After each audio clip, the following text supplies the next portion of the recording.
Republican party جیتی ہے اکثر الیکشن، لوکل الیکشنز. حالانکہ امریکہ میں جو ریپبلکن علاقے پہ تھے ساؤتھ میں جیسے ورجینیا وغیرہ میں، وہاں وہ ہارے ہیں، لیکن ریپبلکن پارٹی لانگ آئلینڈ میں، نیو یارک کی بالکل متصل وہ جیتی ہے.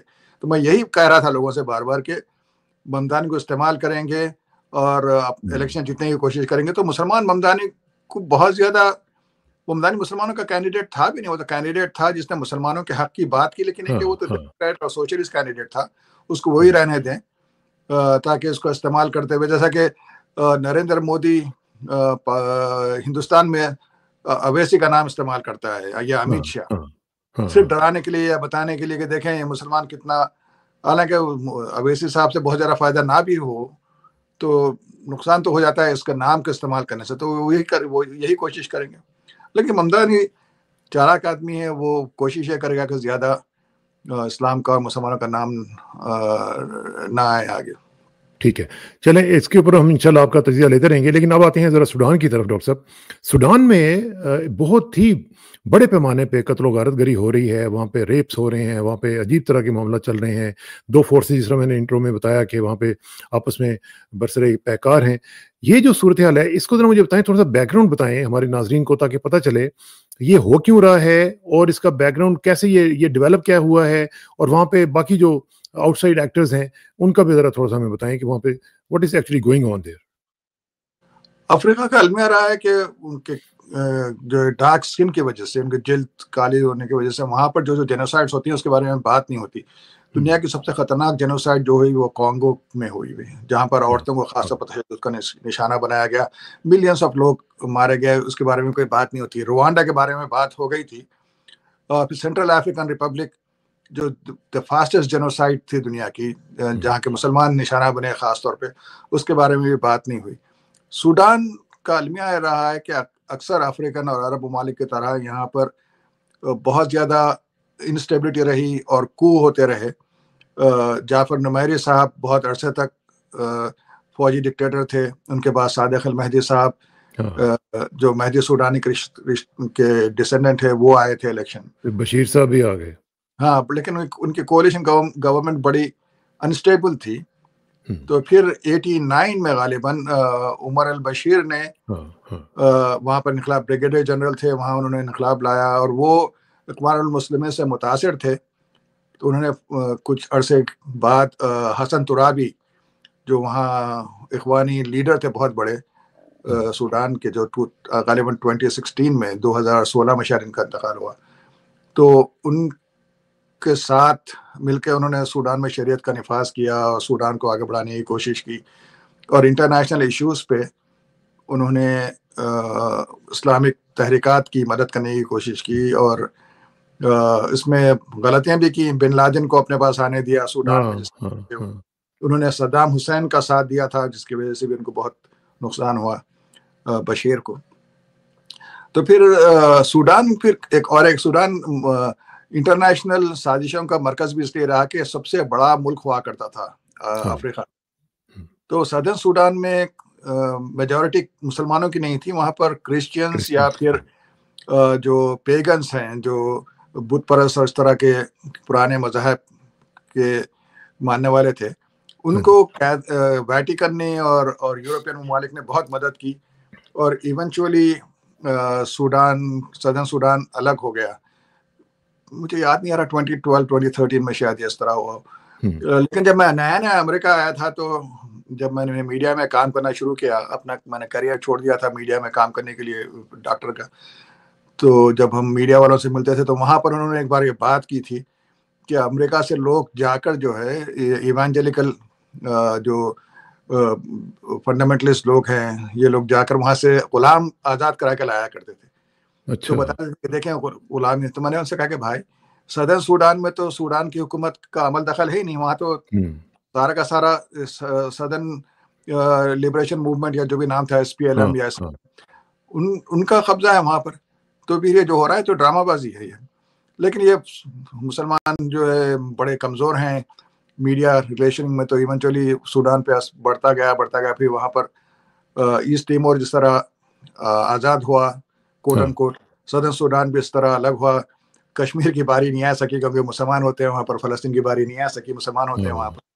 تو یہ رہا سوڈان کا. اس مطلب ہوا یہ کہ جب عرب اسپرنگ ہونے لگی تو عمر البشیر صاحب بھی اتنے سالوں تک وہ ڈکٹیٹر رہے, الیکشن میں دھاندلی وغیرہ کر کے جیتتے رہے, اسلام کے نام پر حکومت کی. دوسروں کی بنسبت اچھے حکمران تھے ہوں گے, لیکن یہ کہ جب آپ اپنے آپ کو امپوز کرتے ہیں تو پھر لوگ بھی تنگ آ جاتے ہیں نا. تو پھر عرب اسپرنگ کا ماحول ہوا وہاں پر, تو اس میں جو ہے لوگ سڑکوں پہ نکل آئے, تو فوج نے ان کو ہٹا دیا عمر البشیر صاحب کو, ایک ٹرانزیشن کونسل بنائی فوجیوں کی اپنی, اور اس کے بعد وہاں پر ایک سیویلین کو بھی انہوں نے ٹیمپرری طور پہ بنایا. لیکن پھر دوبارہ فوج کے سربراہ برہان صاحب نے, عبد الفتاح برہان نے, وہ نامنل جو سیویلین حکومت ہے اس کو برخاست کر کے وہ اقتدار پہ آ گئے. لیکن مزے کی بات تھی کہ ایک شخص کا نام لینا بہت ضروری ہے جو اب سول وار ہو رہی ہے. اس میں صاحب ہیں جن کو حمیتی کہا جاتا ہے, جن کا لیکن ان کا نام شاید مجھے اس وقت یاد نہیں آ رہا ہے. تو یہ ملیشیا کے لیڈر ہوا کرتے تھے جن کو بشیر نے بنایا تھا. جب ایک بغاوت ہو رہی تھی دارفور میں, اس کو کچلنے کے لیے, وہ بغاوت جو ہو رہی تھی وہ زیادہ تر افریقی قبائل تھے. تو انہوں نے حمیتی کو عرب قبائل کو ساتھ لے کر انہیں کرش کرنے کے لیے ریپڈ جنجوید کے نام سے ملیشیا بنائی تھی, جس کو بعد میں RSF ریپڈ سپورٹ فورسز کا نام دیا گیا. اور اس کے بعد برہان صاحب کے مقابلے میں جو صاحب آئے ہیں وہ بھی ہے نا, ہمدان ہے, حمیتی کہا جاتا ہے. ہاں ہمدان, اس کو حمیتی کے نام سے اس کا عرفیت اس کی. تو اس کو پھر انہوں نے فوج جنرل بھی بنا دیا, اور اس کو گولڈ کے مائنز دے دی, سونے کے مائنز دے دی بشیر نے اس کو اپنے ساتھ رکھنے کے لیے. تو پھر جب بشیر کے خلاف لوگ سڑکوں پر نکل آئے تو پھر برہان اور حمیتی نے مل کر حکومت بنانے کی کوشش کی. اور پھر لیکن پھر یہ جو ہے آپ کے کس کے پاس زیادہ پاور ہو, اس میں خانہ جنگی شروع ہو گئی اس میں. اور پھر باہر کے ممالک, لیکن ان کے یہ جو دونوں طرفین جو ہیں جن کے آپ ذکر کر رہے ہیں, ان کے مین اسٹریٹجک آبجیکٹیوز کیا ہیں دونوں سائڈ کے؟ یعنی ٹیریٹوریل ہیں, ریسورس کنٹرول کا مسئلہ ہے, یا پولیٹیکل ہے؟ حکومت پہ قبضہ کرنا ہے. تو پورا ملک چاہتے ہیں حکومت پہ قبضہ کرنا ہے. سوڈان کا جو جنرل برہان ہے وہ فوج کے سربراہ ہیں. حمیتی کو UAE کی بہت بڑی مدد حاصل ہے, اور ان کے پاس بڑی بڑی کانیں ہیں سونے کی. اور ان کو رشیا کا جو ملیشیا کا ونگ تھا, ویگنر گروپ, جس نے سیریا میں جنوسائیڈ کی. اور یہ لوگ چونکہ بشیر نے سعودی عرب سے دوستی کرنے کی خاطر, UAE سے دوستی کرنے کی خاطر, جب یمن کی خانہ جنگی شروع ہوئی اور پاکستان نے منع کر دیا تھا اس میں انوالو ہونے سے, اس وقت بشیر نے حمیتی کو وہاں بھیجایا تھا, ان کے ملیشیا کو, جنجاوید. تو وہاں ان کی دوستی ہو گئی رشینز کی, جو کہ UAE کے ساتھ وہاں لڑ رہے تھے ہوتی سے. تو یہ پھر UAE سے بھی دوستی ہوئی. اس میں ایتھنک ایشو نہیں ہے, یعنی جس طرح کئی دفعہ ہوتا ہے کہ دونوں عرب ہیں, دونوں مسلمان ہیں, دونوں سنی ہیں. تو ایتھنک اور ریجنل کلیویجز وغیرہ اس طرح کی نہیں ہے, یہ صرف انٹرسٹ ہے, پولیٹیکل ہے. اور اس میں ہو سکتا ہے کہ جس طرح آپ فرما رہے ہیں کہ گولڈ وغیرہ کا ایشو ہے. گولڈ کا ایشو آ رہا ہے کہ حمیتی وہ گولڈ مائنز کو استعمال کر رہا ہے اپنے, کیونکہ اس کی تو ملیشیا ہے نا, ابھی اس کی حکومت نہیں ہے. حکومت کے سارے بینکس وغیرہ تو برہان صاحب کے قبضے میں, جنرل برہان کی. تو حمیتی گولڈز اور پھر UAE نے وہاں پر سوڈان میں 50,000 ہیکٹرز, میرے خیال سے 1 ہیکٹر میں شاید 2.5 ایکڑ زمین ہوتی ہے, تو 50,000 ہیکٹرز پہ ان کے فارم لینڈ ہیں UAE کے, اپنا خریدا ہوا ہے. ہاں, کھانے کی ضرورت وغیرہ وہاں سے پوری کرتے ہیں. پھر UAE کا یہ ہے کہ وہ ریڈ سی میں اس نے بہت سارے اڈے بنائے ہوئے, جس میں سب سے بڑا اڈا اس نے پنٹ لینڈ میں, جو صومالیہ کا حصہ آزاد ہو گیا تھا, وہاں پر اس نے بنا رکھا ہے. ایک تو سعودی عرب کو کاؤنٹر کرنے کے لیے, کیونکہ سعودی عرب کے جو کبھی اس پہ بھی بات کرنی ہوگی, سعودی عرب کے جو کراؤن پرنس ہے جن کو کہ اکسایا تھا حکومت پہ قبضہ کرنے کے لیے, محمد بن زید بہت ہی عیار, اور جب تاریخ لکھی جائے گی تو اس کے بارے میں بہت سی باتیں آئیں گی جو لوگ زیادہ توجہ نہیں دے رہے ہیں اس پہ. تو لیکن ڈاکٹر صاحب اس میں دیکھیں نا, UAE کے ظاہر ہے کہ جو رول ہے اس کو پوری دنیا میں نیگیٹولی اگر لیا جا رہا ہے تو اس کے کچھ نہ کچھ تو بات ہوگی نا. اور اب میں نے ابھی دکھایا جس طرح کہ پوری دنیا میں آج ہم نے دیکھا کہ لوگوں نے یو اے ای کے خلاف مظاہرے کیے ہیں بڑے بڑے کیپٹلز میں کہ بھئی یہ آپ وہاں پہ سوڈان میں کیا کر رہے ہیں. ایک تو یہ ہے کہ ہماری جو مسلم دنیا ہے اس میں تو اس طرح کی باتیں ہی نہیں ہو رہی ہیں کہ کیا ہو رہا ہے وہاں پہ, لیکن کم از کم جو باقی میجر کیپٹلز ہیں وہاں پہ یو اے ای کے خلاف ہو رہا ہے. تو کیا اس کا کچھ امپیکٹ ہوگا کوئی یو اے ای کے بہت اوپر؟ بہت ہوگا. مطلب ظالم جو نا فرعون کے لیے بھی اللہ تعالیٰ جو ڈھیل دیتے ہیں وہ ختم ہو جاتی ہے. تو یہ فرعونیت کی انتہا پہ پہنچا ہوا تھا محمد بن زید بن سلطان. یو اے ای کی بھی تاریخ بڑے مزے کی ہے نا. سلطان صاحب جو ان کے دادا تھے, ان کے 3 بھائی آپس میں ایک دوسرے کو قتل کر کے بادشاہ بنے. یہ زمانے سے پہلے پرتگالیوں کے ساتھ, اس کے بعد ڈچ کے ساتھ, پھر بعد میں انگریزوں کے ساتھ انہوں نے ان کے پروٹیکشن میں اپنی حکومتیں چلائی ہوئی تھیں. پھر وہ 7 چھوٹے چھوٹے امارتوں نے مل کے یو اے ای بنائی تھی. تو یہ محمد بن زائد جو اس کے باپ کے مرنے کے بعد کراؤن پرنس بنا, کیونکہ اس کا بھائی خلیفہ بادشاہ بنا تھا, لیکن خلیفہ کو بہت جلد اسٹروک ہو گیا. تو یہ had been the de facto ruler. یہی ہے اصل میں, جیسا عبداللہ فہد کے زمانے میں رولر تھا سعودی عرب. ہاں پہلے یہ کراؤن پرنس تھا. ہاں پھر خلیفہ کے مرنے کے بعد یہ بادشاہی بن گیا. تو پتہ نہیں اس کو کیوں جو ہے نا پولیٹیکل اسلام سے یا جمہوریت پسند مسلم آرگنائزیشن سے اس کو ایک تو چڑ ہو گئی تھی. دوسرے اس کو پتا تھا کہ اس کی چھوٹی سی جو آبادی ہے, جہاں پر چھوٹا سا قبیلہ ہے, تو ان کو جو چیلنج ہوگا وہ بڑی آسانی سے بغاوت کبھی ہو سکتی ہے. تو اس نے اس کو کرش کرنے کے لیے اس نے اخوان کے خلاف ایک موومنٹ چلائی ہوئی ہے, اسپیشلی عرب اسپرنگ کے بعد. تو جو مورسی مرحوم کے خلاف جو بغاوت ہوئی, سی فنڈ اس نے کیا. اس نے محمد بن سلمان کو بھی اکسایا تھا, اسرائیل کے ساتھ مل کے اس نے وہاں بغاوت کروائی. لیبیا میں جنرل ہفتر کو یہی سپورٹ کر رہا ہے لیبیا میں جو خانہ جنگی ہو رہی ہے. صومالیہ میں پنٹ لینڈ کو اس نے بنایا ہوا تھا. جبوتی میں اس نے بہت بڑا اڈا بنایا تھا, لیکن وہ بیچ میں پھر ختم ہو گئی ان کی. ترکی سے بہت بڑی لڑائی ہوئی اس کی, قطر سے لڑائی ہوئی, کیونکہ قطر. لیکن کیا ان کو یہ معلوم نہیں ہے کہ ان کی اپنی جو کیفیت ہے وہ تو بڑی ولنریبل ہے. اگر خدا نہ خواستہ کوئی اس طرح کی فورس ڈیولپ ہو جاتی ہے تو ان کے اوپر اگر اٹیک ہوتا ہے تو یہ تو ڈیفینڈ بھی نہیں کر سکیں گے اپنے. اسی ولنریبلٹی کی وجہ سے یہ کر رہے ہیں نا. وہ سمجھتے ہیں کہ دیکھیں یہ اتنا ہوشیار اور اتنا یار آدمی ہے کہ اسرائیل نے لابی بنایا امریکہ میں پولیٹیشینس کو اپنے کنٹرول میں کرنے کے لیے, اور میڈیا میں کام کیا اسرائیلیوں نے, زائنسٹ نے. تو اس نے بھی اس سے بڑھ کے کام کیا. اس نے دیکھیں کیا کیا, پولیٹیشینس کو اور جنرلز کو ریٹائرمنٹ کے بعد میں وہ بہت بڑی بڑی تنخواہوں پر اپنے یہاں ملازم رکھتے ہیں. تو انہیں پتا ہے امریکن جنرلز کو اور امریکن پولیٹیشین کو کہ بھائی کل ریٹائر ہونا ہی ہے, تو کیوں یو اے ای سے پنگا لیں. اس کے ساتھ ساتھ اس نے کیونکہ میڈیا میں اس طرح زیادہ کر نہیں سکتے, تو میڈیا میں اس نے کچھ لوگوں کو تو خرید لیا ہے. پھر اسرائیل سے دوستی اسی لیے کی کہ میڈیا وغیرہ میں انفلوئنس رہے. نہیں ان کا ویسے جو ایمبیسڈر ہے وہاں پہ واشنگٹن میں, کیا نام ہے اس کا, یوسف پتہ نہیں کیا نام ہے, اتیبہ, وہ بہت ایکٹیو ہے ویسے, بہت ہی ایکٹیو. تو یہ 3 لوگوں نے مل کے اس طرح کی پلاننگ بنائی ہوئی ہے. یو اے کا صدر خود بادشاہ امیر خود محمد بن زائد, اتیبہ جو ان کا ایمبیسڈر ہے, اور پھر ان کا جو فارن منسٹر ہے, تینوں نے. لیکن دیکھیں اور ایک چیز اس نے یہ کی جو اسرائیل بھی نہیں کر سکا, کہ اسے پتا ہے کہ امریکن جو ہے وہ صرف اسپورٹس وغیرہ کے فین ہیں, اور پھر یا جو ہے نا گانے بجانے کے زیادہ, اکثر امریکن زیادہ پڑھتے نہیں ہیں. تو اس نے بڑی بڑی اسپورٹس ٹیموں کو, یورپ میں بھی یہ حال ہے, تو اس نے بڑی بڑی یورپ میں فٹ بال کی ٹیموں کو اور امریکہ میں دوسرے اسپورٹس ٹیموں کو اور اسپورٹس مین کو اپنے پاس بلایا ہے. ان کو بہت بڑی جو ہے رقمیں دے کر. اب اس جو قبیب جو بہت بڑا مسلمانوں کا بھی اور سارے اسپورٹس کا بہت بڑا محمد علی کی طرح کردار ہے, اس کے فائٹس وغیرہ سب کہاں ہوتے ہیں, مطلب وہ تو اب ریٹائر ہو چکا ہے.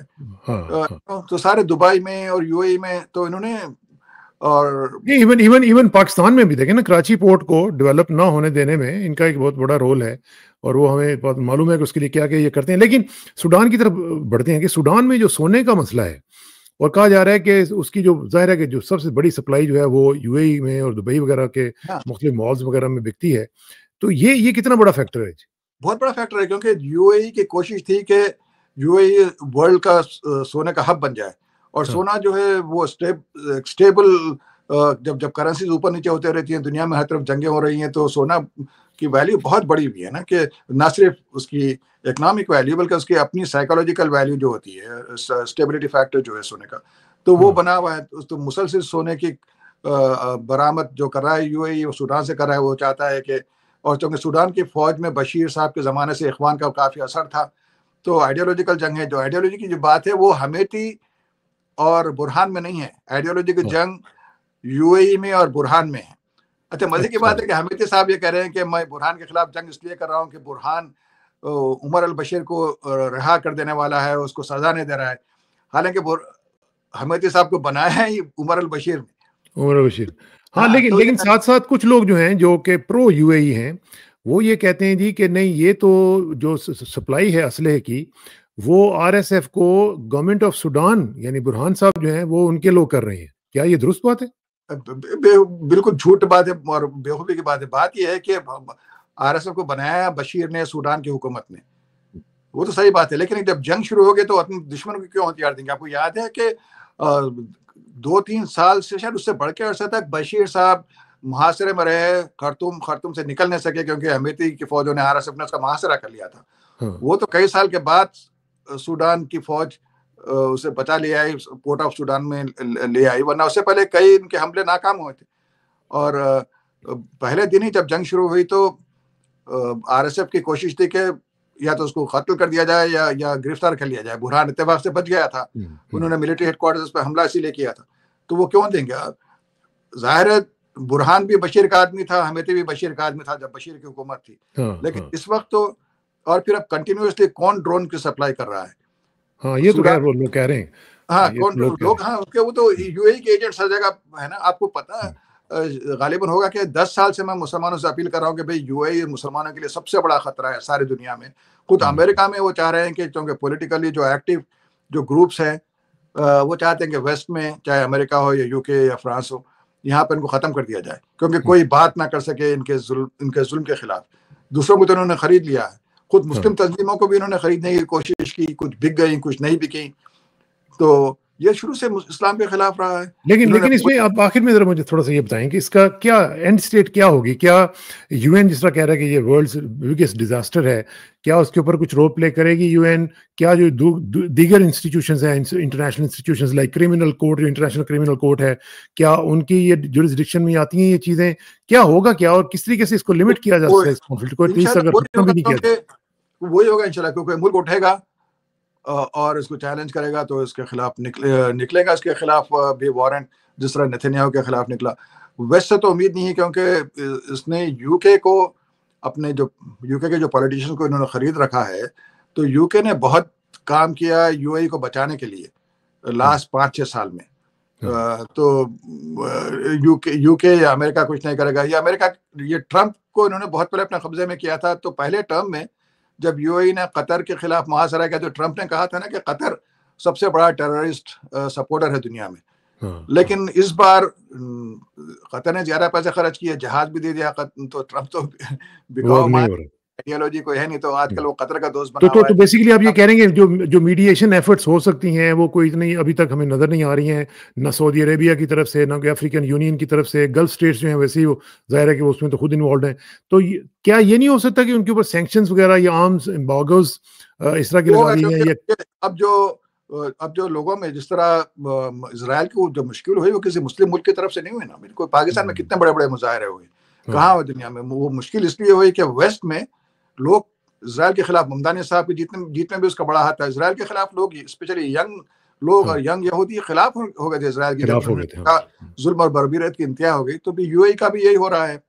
تو اسی لیے یو اے اب بیک ٹریک کر رہا ہے. اس نے فوری اب حمیتی پہ پریشر ڈال کے وہ سیز فائر ہوئی ہے. ان میں ایک معاہدہ ہو چکا تھا. سعودی عرب اور ایجپٹ جو دونوں دوست تھے یو اے ای کے، وہ زمانے سے برہان کا ساتھ دے رہے ہیں. یو اے ای حمیتی کا ساتھ دے رہا ہے. جو جدہ پیس اکارڈ ہوا تھا، لیکن اس کی فوری خلاف ورزی ہو گئی. جیسا میں نے بتایا کہ دونوں بھی چاہتے ہیں کہ حکومت ان کی رہے. برہان چاہتا ہے کہ سارے سوڈان پہ اس کی حکومت رہے.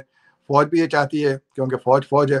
حمیتی صاحب بھی ابھی حال میں آئے ہوئے ہیں، تو وہ ملیشیا، لیکن ان کے پاس پیسہ ہے اور یو اے ای کی سپورٹ ہے. اور پھر نہ صرف یو اے ای کے ذریعے اس کو سپورٹ مل رہی ہے ایتھیوپیا کی جو ایجپٹ کے خلاف ہے وہ ڈیم بننے کی وجہ سے، چاڈ کی سپورٹ مل رہی ہے، کینیا کی سپورٹ مل رہی ہے، جبکہ سوڈان کو ایریٹریا کی سپورٹ مل رہی ہے. تو یہ ایک بہت ہی کمپلیکس مسئلہ بہت ہی کمپلیکس ہے، اور اس میں خطرات یہ ہیں کہ یہ اسپل اوور بھی کر سکتا ہے، کیونکہ یہ ایسا ایشو ہے کہ جو باقی خطے کے جو ممالک ہیں ان کو بھی اپنی لپیٹ میں لے سکتا ہے. آپ کا بہت بہت شکریہ ڈاکٹر صاحب. لے سکتا ہے، اور لاکھوں لوگ دیکھیں کوئی 9 ملین کے قریب لوگ وہ انٹرنلی ڈسپلیس ہوئے ہیں سوڈان میں، اور کوئی 4 ملین لوگ وہ سوڈان کے باہر پناہ گزین بنے ہوئے ہیں، اور لاکھوں لوگ مارے گئے ہیں جس میں بچوں کی بڑی تعداد ہے. اور کچھ لوگ تو کہہ رہے ہیں کہ 500,000 سے زیادہ لوگ جو ہیں وہ اس میں شہید ہو چکے ہیں. اور لاکھوں لوگ بھوک سے قحط کا شکار ہو رہے ہیں. یہ سوڈان کی جینوسائیڈ تو غزہ کی جینوسائیڈ سے بھی بہت بڑی جینوسائیڈ تھی، بہت بڑی جینوسائیڈ. غزہ کی وجہ سے یہ ہوا کہ اب لوگوں میں جینوسائیڈ کے بارے میں سینسیٹیوٹی پیدا ہو گئی ہے. ورنہ چائنا بھی سکسیسفل رہا تھا نا بھائی. اب پاکستان نے کچھ نہیں کیا، سارے مسلم ممالک نے چائنا کی سپورٹ کی ویغر مسلمانوں کے خلاف. ابھی پاکستان اس سے بحث کرتے ہیں، کہتے ہیں کہ چائنا نے کبھی دنیا پہ کسی پہ حملہ نہیں کیا. بڑے بھائی جاؤ تاریخ پڑھو. چائنا کی ہمیشہ یہ رہی کہ جب بھی چائنا طاقتور ہوا وہ سینٹرل ایشیا پر اس کا قبضہ ہوا، جب بھی چائنا ویک ہوا سینٹرل ایشیا اس سے آزاد ہوا. تو آپ یہ پرانے ہزاروں سینکڑوں سال پرانے اگر آپ قصے نکالیں ترکی تاریخ کے، تو وہ چائنا کے خلاف ہی ان کے ہوتے ہیں، چائنا کے خلاف ہی جنگیں ہوتی رہی ہیں. ہمیشہ رہا ان کا. تو ہر قوم کرتی ہے جب وہ طاقتور ہوتی ہے تو اپنے پڑوسیوں پہ. تو چائنا نے ویغرز پہ ظلم کیا ہوا ہے. اسی طرح برما میں جو اتنی بڑی جینوسائیڈ ہوئی، ہم نے برما ٹاسک فورس بنائی، اس وقت بھی مسلمان جینوسائیڈ سے پہلے، اب جینوسائیڈ کے بعد انہوں نے بات نہیں کرتے تھے لوگ. ہاں چلیں اس کے اوپر انشاءاللہ آپ کا تجزیہ لیتے رہیں گے ڈاکٹر صاحب. آپ کا بہت بہت شکریہ. انشاءاللہ آپ سے جلدی ملاقات ہوگی. And thank you very much and see you soon. آپ کا شکریہ. آپ اس طرح کے جو موضوعات ہوتے ہیں اس کو آپ جو ہائی لائٹ کرتے ہیں، ورنہ اکثر لوگ نہیں کرتے. تو آپ کا لوگ ریٹنگ کے پیچھے جاتے ہیں، میں اپنے ویلیوز کے پیچھے جاتا ہوں. بہت بہت شکریہ. Thank you very much sir. Thank you. السلام علیکم. خدا حافظ.